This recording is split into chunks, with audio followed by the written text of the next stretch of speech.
Hello everybody and welcome back to the Phoenix Wright Ace Attorney Trials and Tribulations walkthrough. It is time to begin the first trip to court for Recipe for Turnabout. I have to say that was a lot of fours there in that sentence. The curse of some of these titles, I suppose. But it is something I've always quite enjoyed. The Phoenix Wright cases have always had fun titles.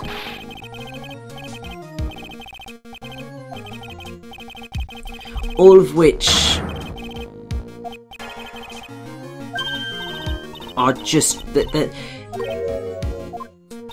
they have titles which say 1,000 words. So, I mean, if we go through the list of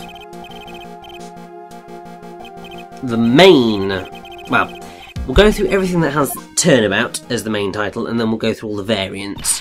So, I mean, you've got Turnabout Ablaze, Turnabout Academy, Turnabout Airlines, Turnabout Beginnings, Turnabout Big Top, Turnabout Corner, Turnabout Countdown, Turnabout for Tomorrow, Turnabout Goodbyes, Turnabout Memories, Turnabout Reclaimed, Turnabout Reminiscence, Turnabout Revolution, Turnabout Samurai, Turnabout Serenade, Turnabout Sisters, Turnabout Storyteller, Turnabout Succession, Turnabout Time Traveller, Turnabout Trump, and Turnabout Visitor. And then you do have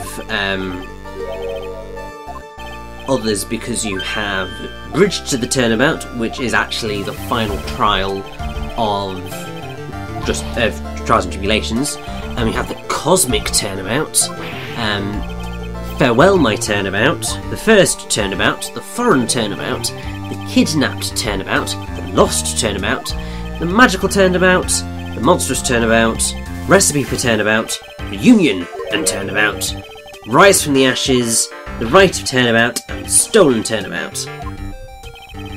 And then you do also have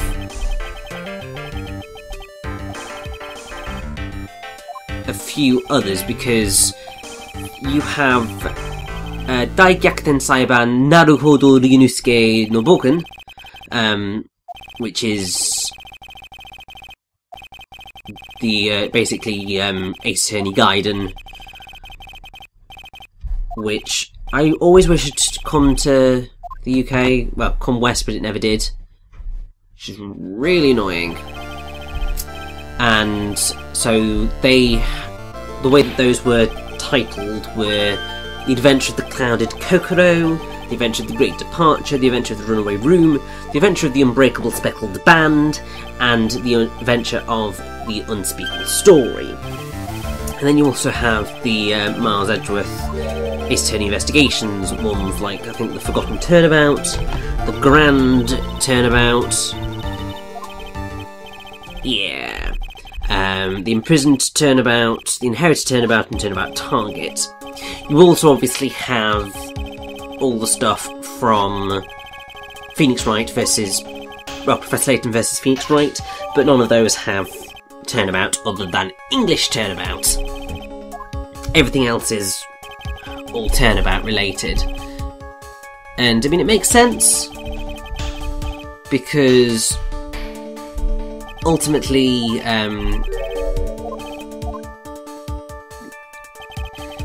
well, Gyakuten Saiban is literally translates to Turnabout Trial. And so that's where the naming convention comes from. It's very much like, if you think about sitcoms, you have Friends, which all of the titles are the one where. So, for example, first thing that comes up on Wikipedia, the one where Ross and Rachel, you know, the one where Joey moves out, the one where Eddie moves in, the one where Dr. Ramaray dies, that sort of stuff.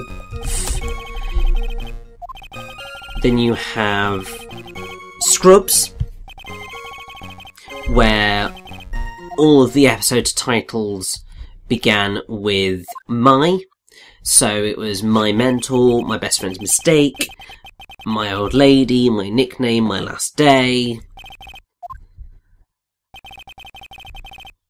and so on and so forth.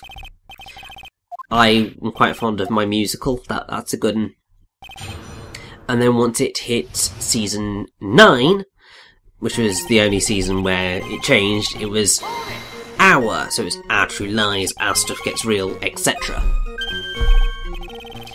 And so it's just going on that whole naming convention that, to be fair, a lot of things do tend to do. And it is always quite fun because it unites everything together. And that's just quite nice.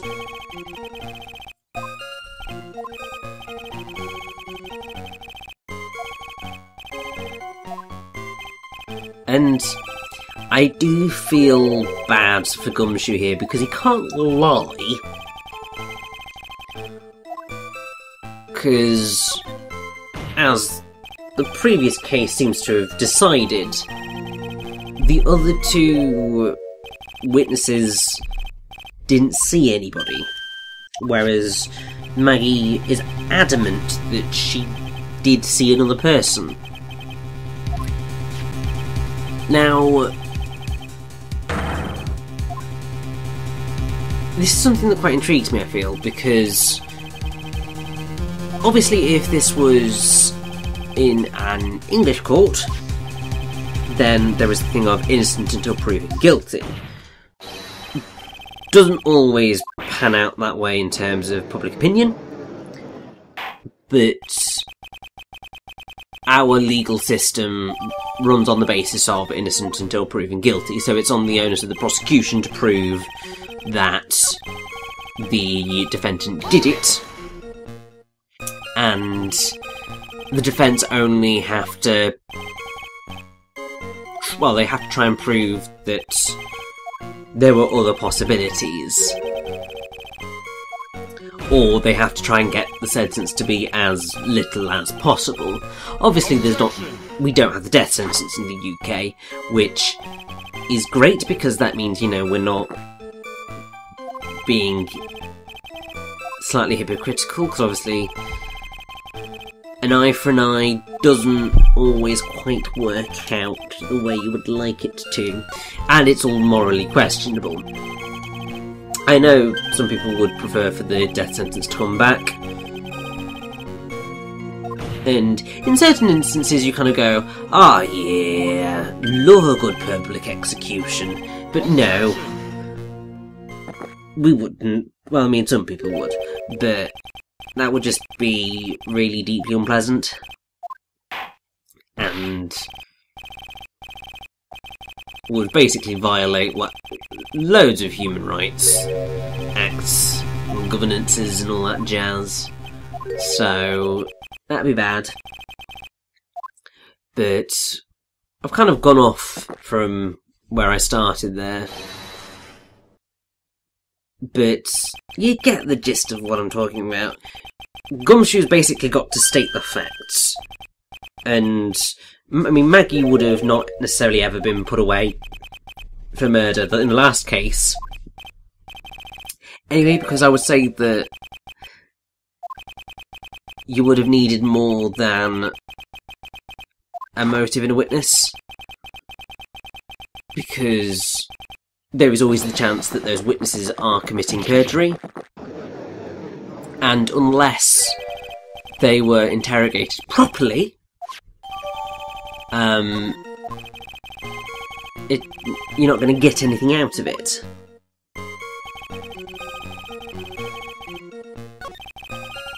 But you would need, I would think, a lot more proof to make a substantive decision to say that yes, she was guilty. I don't think there's enough evidence in the original case to prove that, so it would ultimately be inconclusive. It's certainly suspicious if she's the only person to touch the cup, and there was poison in the cup, and there was the motive of the lottery ticket, and I'm sure there's probably something else which is going to be truly awful that's going to come back to bite us at some point. But everything that has been presented to us so far, at least, would suggest that she should have been found innocent.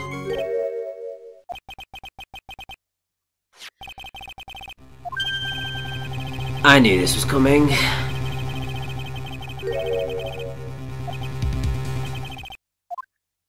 Oh.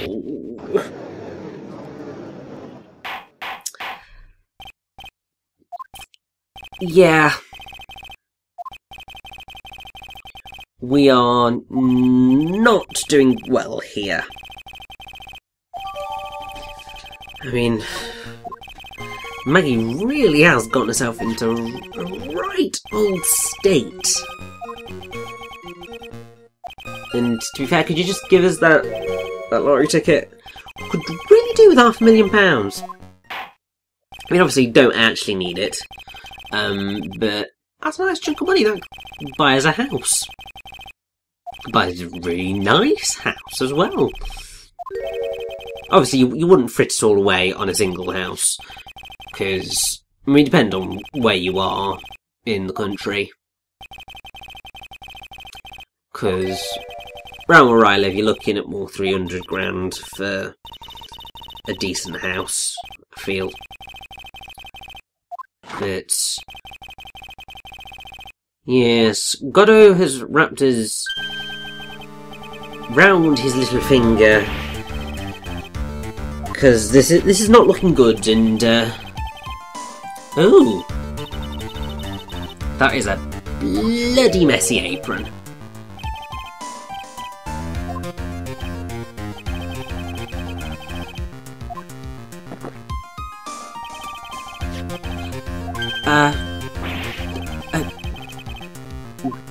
Yeah, that's certainly not the first thing that caught my eye.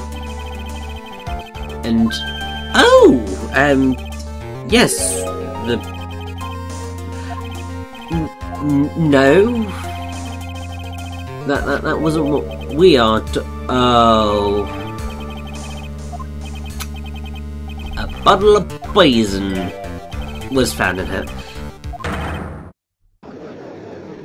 And a prints were found in itself.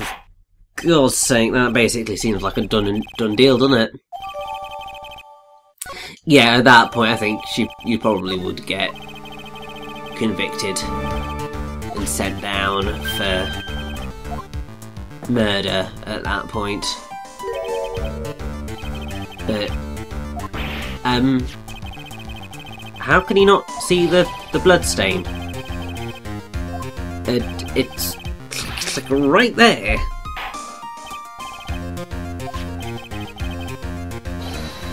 I mean, to be fair, it's probably just ketchup. Yeah. She spilled coffee down herself, it's probably ketchup. But how very strange that Prosecutor Godot couldn't see it.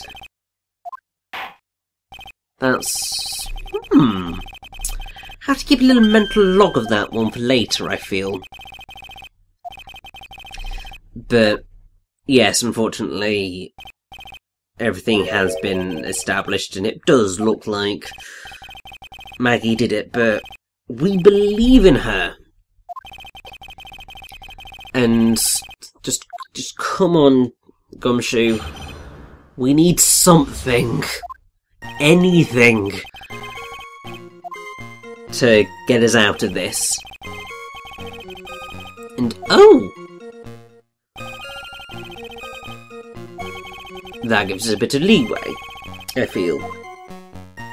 Because if Maggie was unconscious, then that means that somebody could have planted the items on her. I mean, all it would take would be for someone to, if they were wearing gloves, take the bottle,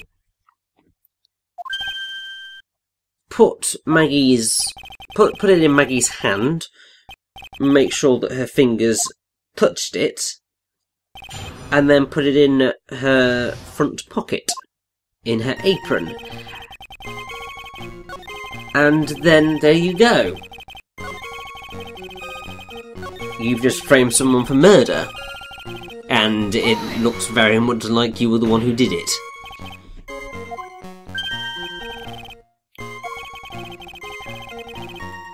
But...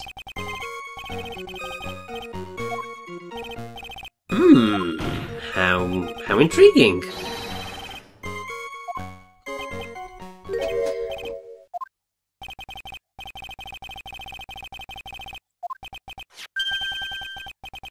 And oh, this is all helpful stuff that would have been useful to know a little bit earlier, actually.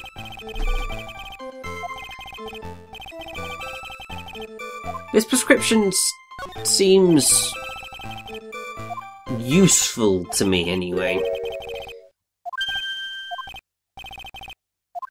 So...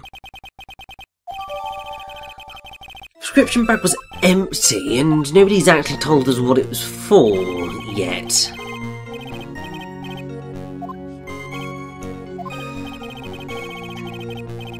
But...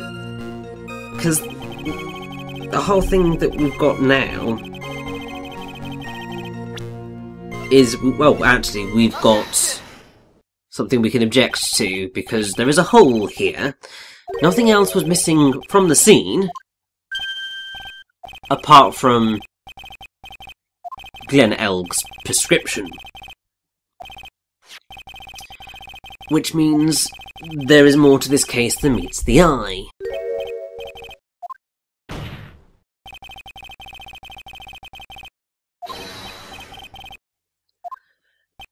And this gives us a bit of leeway to try and wriggle out of this deep, dark hole that we have found ourselves in.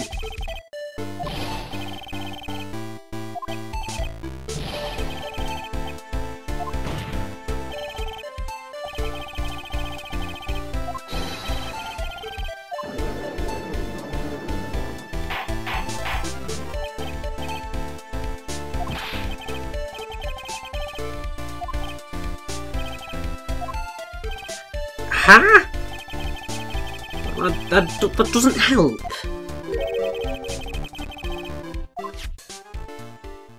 And new ear autolandological. So obviously it's ear related.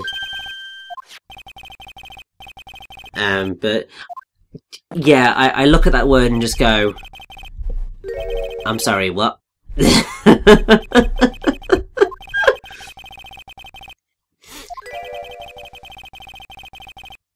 Ah.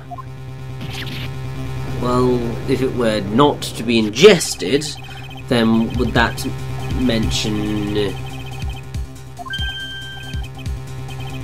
well, would that mean that potentially it could kill him if ingested?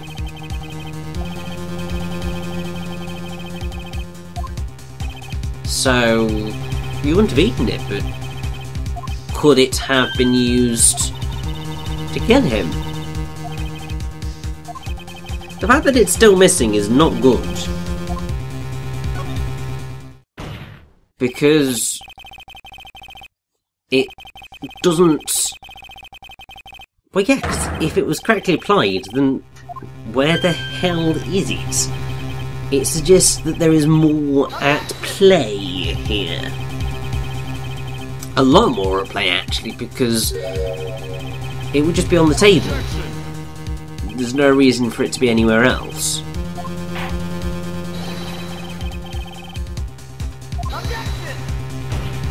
Also, there is always a chance, and if there's a chance, then you can't send our client down for murder. Not yet, anyway. We would quite like to just sort this out. And I mean, this might prove helpful that Gumshoe, it might also screw us over dramatically, but I'm willing to believe in you, man. Just... hopefully this doesn't go tits up.